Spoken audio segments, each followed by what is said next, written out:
Good afternoon, everyone. My name is Keisha Daniels. I'm so excited and happy to be here with all of you, and thank you so much for participating. Let's break the ice and have some fun. So who would you like to have coffee with? Shirley Chisholm, Harriet Tubman, LeBron James, Neil deGrasse Tyson, or Beyonce and Jay-Z? Well, I do see we have the Beehive here. We have quite a few Jay-Z and Beyonce responses. We have one Neil deGrasse Tyson response. I'm shocked. No LeBron James? No Harriet Tubman? Good afternoon. This is Adriana from Growth and Outreach at Woodhull Hospital. I chose Queen Bee and Jigga Man J. Okay. Brooklyn native. All right. And Brooklyn is in the house. Money. Okay, great. Well, thank you so much again for participating in our icebreaker. And so now we will begin.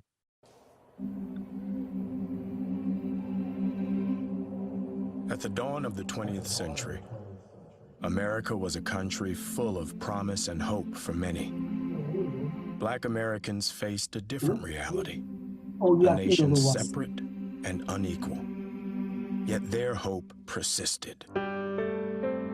Pained by inequality, but inspired by resilience, writer and civil rights activist James Weldon Johnson put pen to paper. His words would become a unifying call, a hope for a brighter tomorrow, a timeless exhortation to lift every voice and sing. Lift every voice and sing till earth and heaven ring with the harmony of liberty. Let our rejoicing rise high as the listening skies.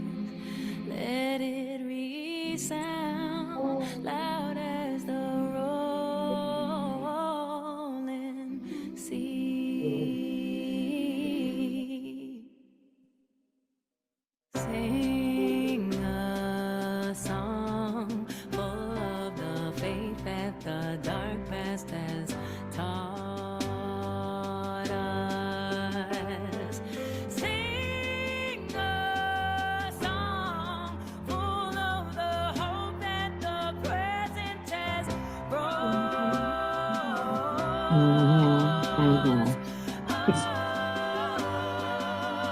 us. Facing a rising sun of a new day begun. Let us march on till victory is won. Let us march on till victory is won. Let us march on to victory.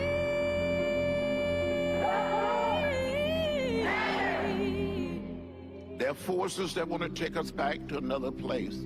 We don't want to go back. We want to go forward. So I'd like to take this time to give a big shout out and a thank you very much to Kenrick Louie and MetroPlusHealth, the brand experience team, Ileana and Urbano, Cheryl Jones and Tanya Ram, of course, Woodhull Hospital, and obviously our special guest speaker for today, Helena Grant. I'd like to share some interesting facts about Black History Month. Did you realize that it's also celebrated by Canada, Ireland, the Netherlands, and the United Kingdom? So let's share his story and her story. We have Zora Neale Hurston, who was an American author, anthropologist, and filmmaker. We also have Bayard Rustin, who was a close advisor to Martin Luther King, and Jesse Owens, who was an American track and field athlete and 4-time gold medalist in the 1936 Olympic Games in Germany. MetroPlusHealth is quite proud and excited to celebrate Black History Month. I want to make a change. I want to inspire young people. And I've been with MetroPlus for 22 years. I'm excited about being here. Every day I come to work. As a Black leader, I want to be seen by others so that they can see themselves through me. Finding the ability to bring diversity, inclusion, to attract people from all different backgrounds would make the company one that is attractive to people. Too often, young people think that the only way to be successful is through entertainment. I want to inspire young people. The corporate world is very fulfilling. You have to know your worth. You have to know what you bring to the table. A lot of people have great ideas. Let your ideas be known. Your ideas can change the healthcare industry. So let's talk a little bit about our guest speaker, Ms. Helena Grant. Helena A. Grant is a director of midwifery at New York University Langone Hospitals, New York City Health and Hospital Woodhull Affiliate Divisions, Obstetric and Gynecological Service, and co-chair of New York City Health and Hospitals Midwifery Council. As a certified nurse midwife, she has cared for and empowered the lives of women and families for over 25 years and has had over 1,700 new souls were birthed into her hands. Helena is an immediate past co-chair of the New York City Department of Health and Mental Hygiene's Maternal Mortality and Morbidity Review Committee and had been an active member since its inception. She is also the acting president of the New York State Midwifery Association, the co-chair of the Brooklyn Borough President's Task Force to End Maternal Mortality and Morbidity, a member of the New York State Maternal Mortality and Morbidity Advisory Committee, Birth Equity Improvement Project, and Abortion Task Force. Helena also served as a member of the New York State COVID-19 Maternity Task Force. Helena is a sought-after presenter and panelist for her ability to apply a historical, ethnographic, and epigenic lens to synergize current clinical realities. She is the midwifery historian in the nationwide documentary film Aftershock. Helena received a Bachelor of Science in Nursing with a minor in theology from Georgetown University. Her master's degree in midwifery education from the State University of New York at Downstate, and an integrative professional coaching certification from the Ford Institute. Helena is a fellow of the American College of Nurse Midwives, where she served on the Board Composition Task Force and Truth and Reconciliation Task Forces. She currently serves as the vice chair of the Black Caucus, a member of the Diversity, Equity, Inclusion, and Belonging Committee, and on the Racism in Midwifery Education Task Force. Helena is also a member of the Alpha Kappa Alpha Sorority Incorporated. Without further ado, I would like to introduce to you Helena Grant. Thank you so much, Keisha, and thank you all for being here today. And I want to play, I love Keisha's icebreaker. I'm going to steal it. I steal things from intelligent people, especially other intelligent Black women. I love that icebreaker. And I'm going to say that if Zora Neale Hurston had been a person that was chosen, I would choose her because there's an absolutely fabulous PBS special on her life, talking about her being the first Black female anthropologist and never getting the recognition she deserved for that, right now playing on PBS. So I encourage everybody to check it out. So thank you for having me today. I'm absolutely delighted to be here to just share time and space and information with you all. We all know that information is power. And as a collective consciousness that we created here today in the form of shared time and space and energy, through this information, we hope to be helpful to the populations we serve. So Keisha said all that she needs to say about me, or all that I am, and I'm more than that too. And we're going to go to the next slide. So I was asked to do this talk regarding healthy pregnancy. And a lot of information is out there that is very good, and some is problematic. And so in this group today, the first slide is talking about when preparing for a safe and healthy pregnancy, it's important to decide when, where, and how, and to understand that we're all different, and to let our clients know that they are different. So it is important, preparation, preparation, preparation, even though the statistics say, especially for Black and Brown people, that pregnancy is mostly unplanned. Even with that, there is still preparation time in the early months of pregnancy. All is not lost if a person did not prepare for their pregnancy. We want to start getting this information out to the public earlier about the value of preparing for pregnancy. And it's important to consider speaking to your partner and family about your decision to become pregnant, if that is something that you have pre-planned, to seek prenatal care and seek it early, to find out where you are with your hematocrit, your hemoglobin, and all the other testing that we do in early pregnancy. Preparing your body for potential dietary change and in exercising, to understand clearly how you should treat your body in an activity level base, whether you were very active before or not active prior, and what foods you need to eat to have a healthy pregnancy. To take care of your emotional well-being. Well, statistics show time and time again that the emotional health of the mother especially is paramount to a healthy pregnancy. And we also know that there is increased morbidity and mortality with women who have pre-gestational, which means before pregnant, psychiatric problems and emotional issues. And we want to build your pregnancy care team. What does that mean? We're going to get a little bit into that. And we want birthing people to become empowered to be their own healthcare advocate.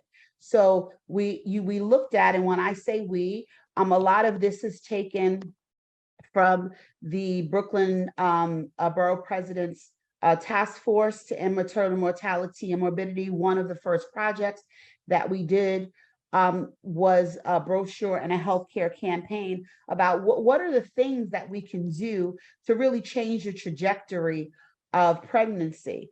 And so we looked at this and we wanted it to be factual and empowering. So we're going to go to the next slide. And so, as I said earlier, beginning care in the first trimester is really important. I see we have some officers of health plans here. And for those who are uninsured, to make sure that they understand they can get insurance during their pregnancy. A lot of people don't recognize that. We know that New York City is a melting pot, and we have a lot of clientele who is undocumented, who become afraid. And so there needs to be more work around getting the word out to them that we are willing to care for them and that we have resources to offer them, even if they are undocumented, so they don't have to show up in their late third trimester or at the birth having had no prenatal care.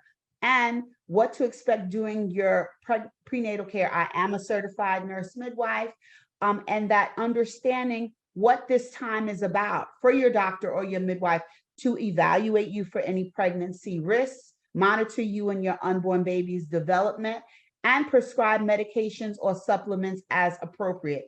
This is paramount. We know that maternal mortality and morbidity a lot of time is connected to pre-gestational, before pregnancy health issues. A lot of women come into a pregnancy believing if they had high blood pressure, oh, I should stop taking my medication cold turkey. Or if they had diabetes, same thing. Or if they had some sort of psychological issue, they should stop doing that. And so getting this early care will reinforce to them that no, you don't throw your medication away. We have medications that can synergize with your pregnancy, that we want to keep you on them, and that it is really important to the trajectory of your pregnancy to control these health issues while you're pregnant. Next slide. And so when I opened this talk, I talked about a lot of information being out there, good, bad, and in between. There is a lot of confusion going around. As I say, I like to really talk to clients, and even when I talk to colleagues, as you all are today, and just keep it real. In these New York City streets, there is a lot of confusion about where people need to be having their babies. And I think that this is the next great public health campaign for people to understand. Yes, there are options. There are birth centers. We have one in Brooklyn that's not really doing a lot of births, but it does exist. There are people choosing home birth. This really exploded during the pandemic, and a hospital. But you make that choice depending on what is going on with you and your body.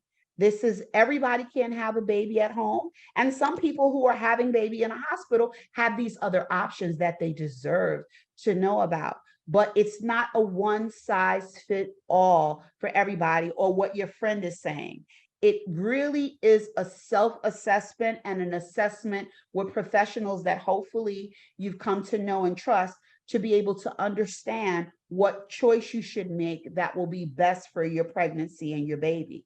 And so if you have medical conditions, it is very important that not only you give birth in a hospital, but that maybe you see the highest of the high risk doctor, like a maternal fetal medicine specialist, who will see women who have lupus and who have maybe had multiple miscarriages, or who have genetic issues. It is really important to know where these people are and what services they offer. If you are a low to moderate risk client, you might want to choose a hospital service that has midwifery in it, so that you can have the luxury of midwives, and you could have that natural approach, but you also have the doctors there and to step in case something changes, or that there is a co-managed situation where the doctors and midwife work together the whole time. And also, if you have a baby that is going to be premature, maybe you've had miscarriages before and it is just pretty much known, let's just get you to the 7th or 8th month pregnancy of the pregnancy. You don't really carry full term.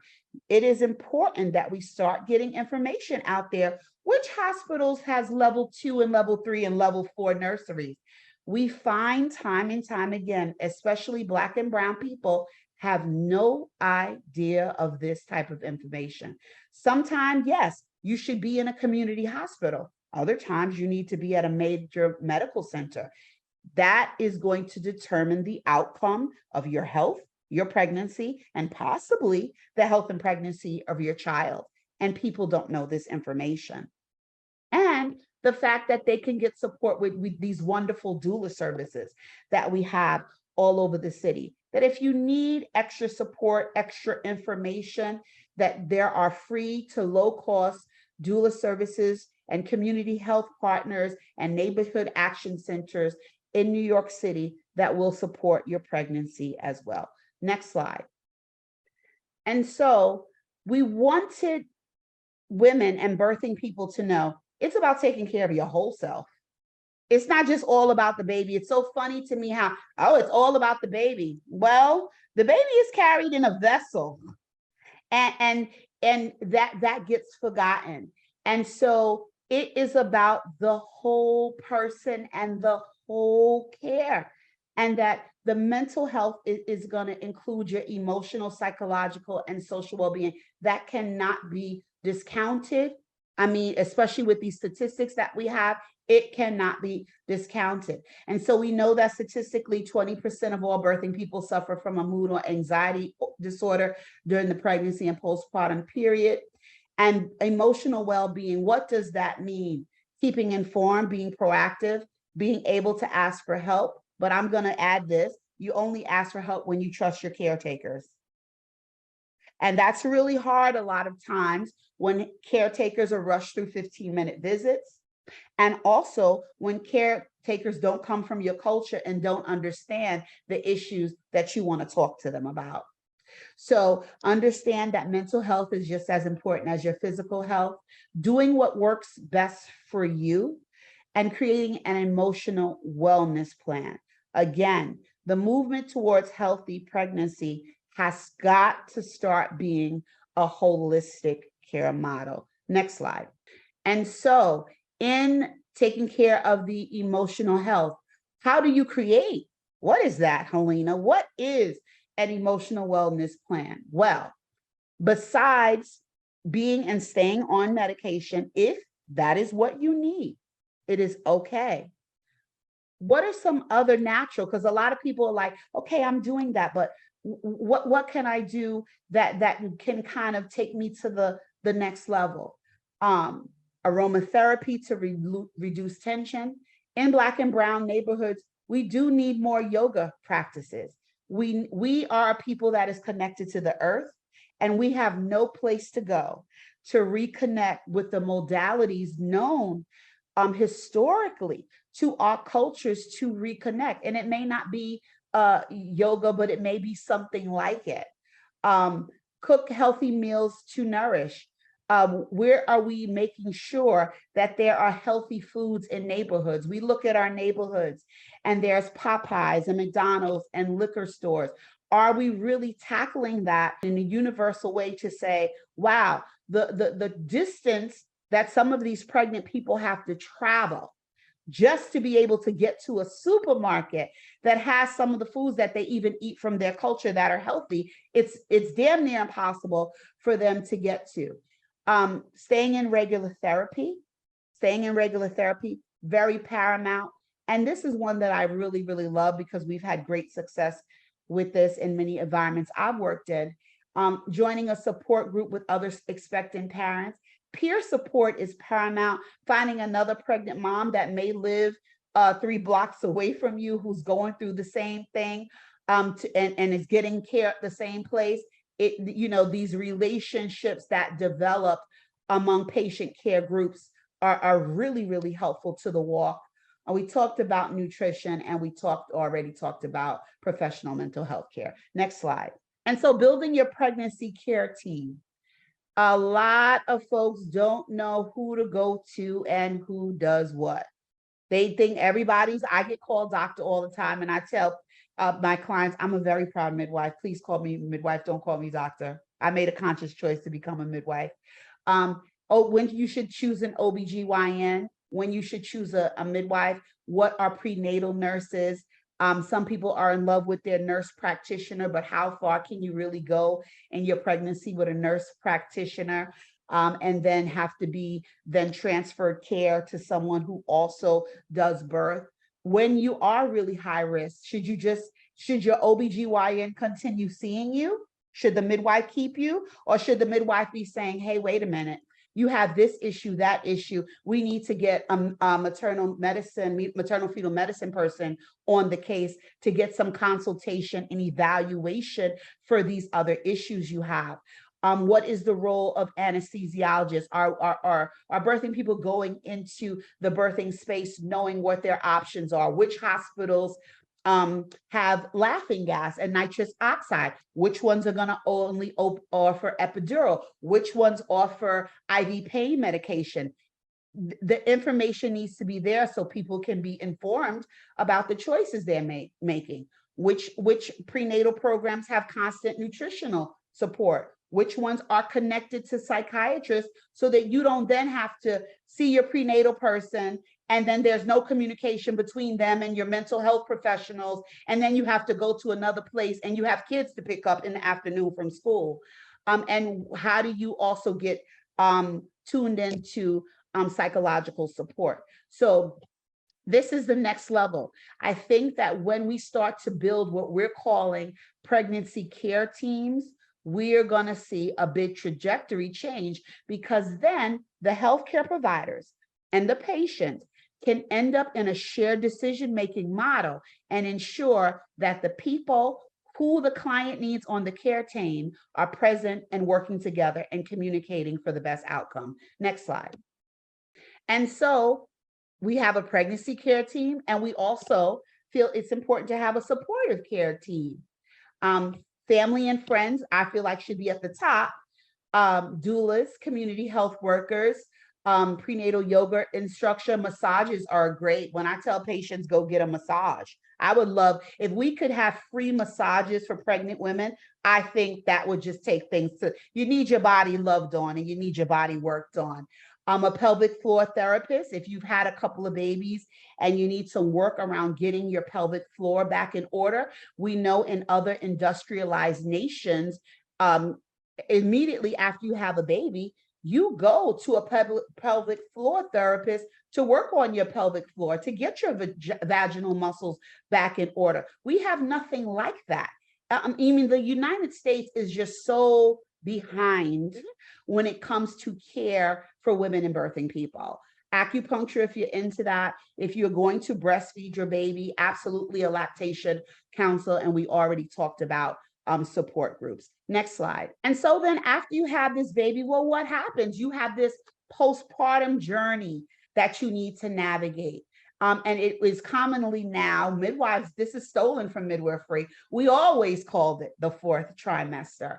And so there's a lot of emotion taking care of a baby after. That baby is up all night. That baby wants to eat and really take over your life. It wants its demands met. And if a mom does not have support, it's really, really hard. And that's why we want this pregnancy care team and this emotional care team set up for birthing people in the pregnancy so that they don't navigate this postpartum journey without that. We know that the baby blues occurs within 4 to 5 new parents reporting feeling emotional highs and lows within the first 1 and 2 weeks of childbirth. That's when you need to get help from your emotional care team and your pregnancy care team. But then we have this thing that happens that is much more serious called postpartum depression, which can occur up to 1 year, but also starts 1 to 3 weeks after childbirth. And we know that if the pregnancy care team is in place and the emotional care team is in place, these are the support systems that can step in and say, hey, this is not just baby blues, you need some help. And so we understand that meeting people when you are already feeling bad after you have a baby is not the time to be making relationships. That's what this is all about. The relationship should have already been established while the person was pregnant. That's really going to change the trajectory. Next slide. And so what do we want to do?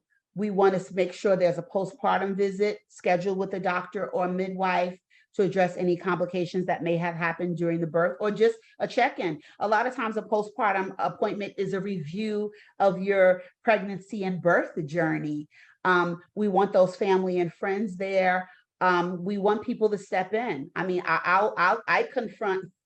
I'm known to confront baby daddies and husbands and partners like, you need to help more. I don't know what you thought, but you need to help more. Postpartum doulas. I think they are absolutely invaluable. If you're having problems breastfeeding, we want to call in that lactation consultant. We want to get you connected to WIC. A lot of people think WIC is just about giving out formula. It's not. They do absolutely support breastfeeding. We also want to connect you to La Leche League and maybe Chocolate Milk Cafe if you are a Black woman. If you are well enough and feel up to it, we want to educate the patient on when to start exercising and self-care and healing. A lot of patients, and I would say most, do not know that the body is not healed from a pregnancy until 18 months. It almost takes 2 years for, this is going to get into a little of the medical part, for your lymphatic system, your blood system to like recalculate itself. It takes 18 months. It's not even just this fourth trimester that is 3 months, or it sure is not 6 weeks. It is not 3 months. It is about 18 months. And so this has to start being recognized. And so we need these things in place so that women who have given birth know where to go for support and help. Next slide. Part of this journey is, of course, empowering pregnant people to be their own health advocate, especially in Black and Brown communities.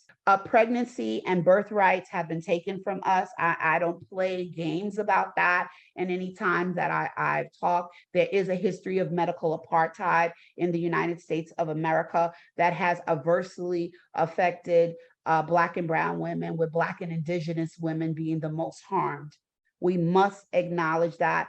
And part of this journey is empowering people to be their own health advocate and helping them to remember that they are the driver of this pregnancy journey. If they don't understand any something that was said to them during a prenatal appointment or about a medical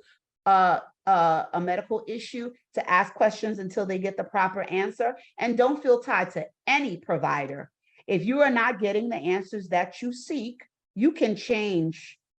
Okay, you can change. You can change. You can report people. A lot of people don't know that, but you deserve to understand what is happening to you and to your body. Always get a second opinion. If you are unsure or don't agree, develop the birth plan to outline your choices and have a transparent conversation. And if you really want something, say, I really want this. And if you can't give this to me, if you're not telling me why, and it's not unsafe, then I have the right, and I'm going to choose another provider that can work with me on this plan. Have very transparent conversations about the pain management options. If you are having a baby at home, what are the pain management options? Does that midwife work with a set of doulas and they're giving you herbs? I mean, because I hear all sorts of stuff, which is fine, but you need to know. Like, don't be shocked about your experience. If you're watching a lot of birth films, do you know, again, which hospitals have nitrous oxide, which we call laughing gas, or which ones say, okay, we only have IV pain medication and epidural? Like, what options based upon where you are giving birth are available to you? What's available at the birth center? These are questions that need to be asked. And familiarize yourself with the New York State Hospital Bill of Rights. It is amazing. I have been doing this as a nurse and then a midwife for 30 years. People don't know there is a hospital Bill of Rights and even a New York State pregnancy Bill of Rights. This has never made it to the New York State and New York City public to know that there is actually a Bill of Rights around pregnancy that is protective around them. So, we've been getting this information out, and we hope that you all join us because we do absolutely want the clients that we all serve in the capacities by which we serve them to have respectful and anti-racist care. So thank you so much. Thank you so much, Helena. That was absolutely phenomenal. Thank you. There's so many other words that come to mind, but without getting emotional, it was beautiful. And thank you so much for your time. And so at this time, let's chat, right? Let's talk. Please feel free to post questions in the chat, or you can unmute and ask. We have a wonderful person of color who is here. She's an expert. So if you have any questions for yourself, for a friend, for a family member, this is the time. I do want to start. We have a question. If you wanted to get a midwife, how do you get one? That's our first question, Helena. There are lots of midwives that work in hospitals all across New York City. They work in private hospitals, they work in public hospitals, and we have a large population of midwives that actually works in the home birth sector as well. So how do you get one? If you have a hospital that you go to that has different OB services, you can call and say, do you have midwives there, and be connected to one? You are more than welcome to get my information and reach out to me personally. I'm also the president of New York State Midwives. I know where all the midwives are.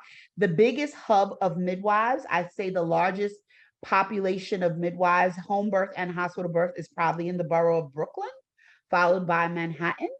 But there are midwives at Woodhall. There are midwives at Coney Island. There's a lot of midwives at Methodist. There's a lot of midwives at Maimonides Hospital. There are midwives at Mount Sinai Hospital in Manhattan. There's a lot of different midwives. What I'd like to transparently say here and in all public forums and to the midwifery community, it is important to tell clients what type of midwifery you are practicing. And by that, I mean, what is your scope of practice if you are an in-hospital midwife, what is the scope of practice that you adhere to in the hospital you practice? So for instance, at Woodhall, we do what we call full scope midwifery.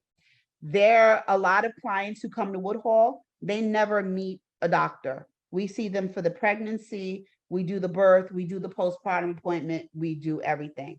We do full scope in hospital midwifery.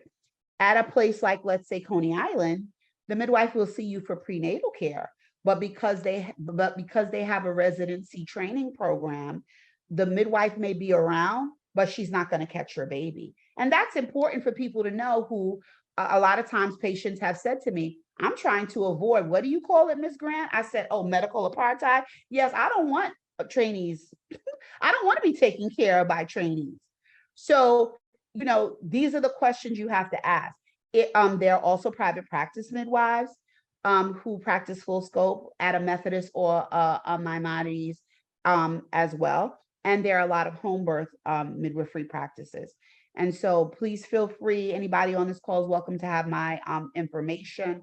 There is a website that the state affiliate has. It's New York midwives.com, or maybe we might be .org. I'll look that up right quick, where, we talk about what we do in New York State as well. Great, thank you so much. I believe we have Brown M17. Your hand is raised. Please unmute. Yes, hello. I work at Health and Hospital, but are there any midwives that are with Health and Hospital that offer at-home births? No, the hospital midwives tend to practice in hospital, and home birth midwives usually practice at home. There's not a lot of cross pollination, and that's for this reason. Midwives that practice in hospital have insurance, no different than the nurses and the physicians who practice insurance in hospital. We have malpractice insurance. The midwives who do out of hospital home birth currently in New York State do not have malpractice insurance. And so, it depends on what side of the road your belief system is on. For me personally, from an ethical perspective, and I'm not judging anybody else, I would never practice without malpractice insurance, because I'm a human. And although thank God, I've never had a case, things could happen. And I think for me, I personally would not practice without malpractice insurance. So that is an issue right now in New York State. Out of hospital midwives do not have malpractice insurance, so there is no cross-pollination. Do we sometimes work together? Yes, because sometimes people are trying to have babies at home and something does not go right. And then the home birth midwife will transfer to the hospital-based midwife, and we will assume the care of their client and try to keep it within the scope of midwifery and in that kind of holistic belief system. And then if it gets beyond our scope, we will have to call in our physician colleagues. But we don't we do transfer, but they do transfer to us, but we don't cross-pollinate in practice. Thank you. And just one more question as well. So let's say if it's like on a patient point of view, how can they find out if the midwife they have has malpractice insurance if they weren't like in a hospital setting? Let's say if they were doing, I think it's called Brooklyn Birthing Center, how would they find out? Yes, Brooklyn Birthing Center, because it is a birthing center, it falls under New York State guidelines. The midwives in the birthing center do have malpractice insurance. The only midwives who do not have malpractice insurance are midwives who practice solo in the home. Thank you. And so we do have Adriana, your hand is raised. Please feel free to unmute. Hi, quick question. So let's say a patient started getting their prenatal care in, for example, Lincoln. Can they transfer their care to Woodhull? Oh, it happens all the time. Okay. All the time. Other hospitals, other private practices, because there are very few hospitals and public hospitals for low cost that have full scope midwifery, and Woodhull is one of them. So we get a lot of corporation transfers where, again, Lincoln has a resident education program. So we'll get patients who will say, oh, I didn't realize that there's trainee doctors on the labor floor. I don't want that. And I want this and I want that and I want that. And they, read some things and saw some things. So they will, come all the way from Brooklyn, or sometimes they'll say, oh, I'm staying with my relatives in, come all the way from the Bronx. So I'm staying with my relatives in Brooklyn now because I want to give birth here. And because we are all connected through the EPIC system, they don't even have to bring their prenatal records. We just go in the thing and we can see all their prenatal visits and they just continue their care with us. So yeah, we get transfers all the time from private practice doctor practices who, the client at some point realized this person's philosophy is not what I want for my birth, or from other hospital practices, private and public. Great, thank you so much. I have a question. So I'm quite familiar with La Leche, but you mentioned the Chocolate Milk Cafe. Could you give us some highlights or some input into that organization? So the Chocolate Milk Cafe is primarily Brooklyn based, and it really is uplifting Black women breastfeeding. We know through our history that our rates are really low, and we know why. When you have, I talk about in my bio the epigenetics of pregnancy and childbirth. Black women were historically forced to be wet nurses. And so even though we know in our psychological minds, breastfeeding is best, sometimes there is an aversion to it. And a lot of people may not know that history, but there's something in their souls that's like, oh, I know this might be good for my child, but I don't want to do this. And so, Chocolate Milk Cafe is, folks who are trained to have those conversations because it's Black women working with Black women, and to really support Black women's journey breastfeeding. So I think they are absolutely invaluable, the work that they've been doing. And again, peer support and knowing that somebody who looks like you did it and is doing it for the second baby makes it all the more empowering for you to go on the journey to making your baby and you the healthiest, because we know that breastfeeding has benefits for the mom too. Fantastic. Thank you so much for that. I'm going to pause to see if we have any additional questions. Once again, we have Ms. Helena Grant, who is here with her expertise. This is definitely the time. We have a question. Can you explain about a doula? And I would assume the difference between a doula and a midwife. Sure. Midwives in the United States of America, and particularly in the state of New York, are licensed midwives. Okay. There's two different credentials that are legal to practice all sorts of births, home, hospital, and birth center. You have to be a certified nurse midwife like I am. Certified nurse midwife means that I was a nurse before I was a midwife.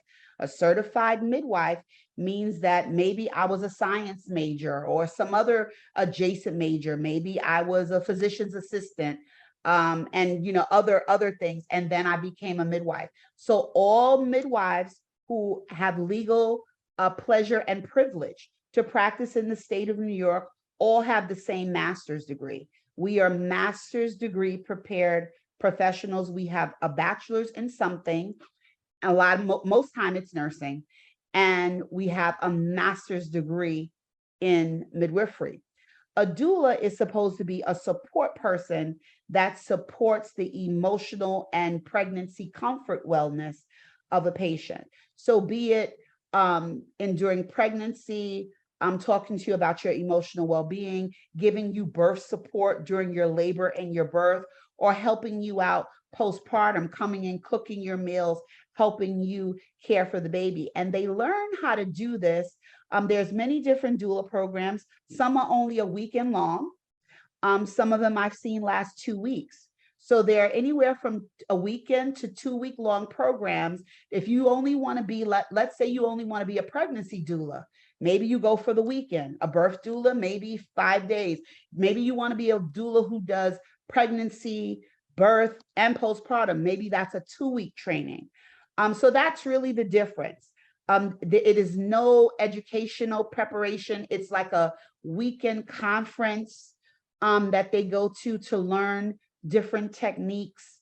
Some of them are very skilled and experienced because they've been doing it a long time.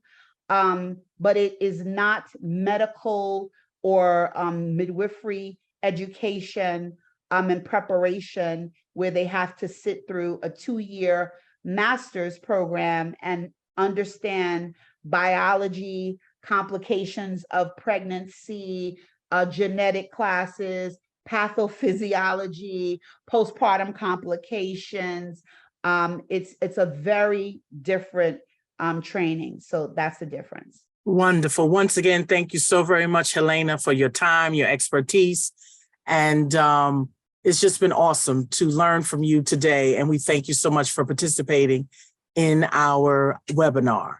So now I would like to ask for Urbano to please introduce yourself and unmute. Hello, good afternoon, everybody. So my name is Urbano Del Valle, and I work for MetroPlus as an enroller.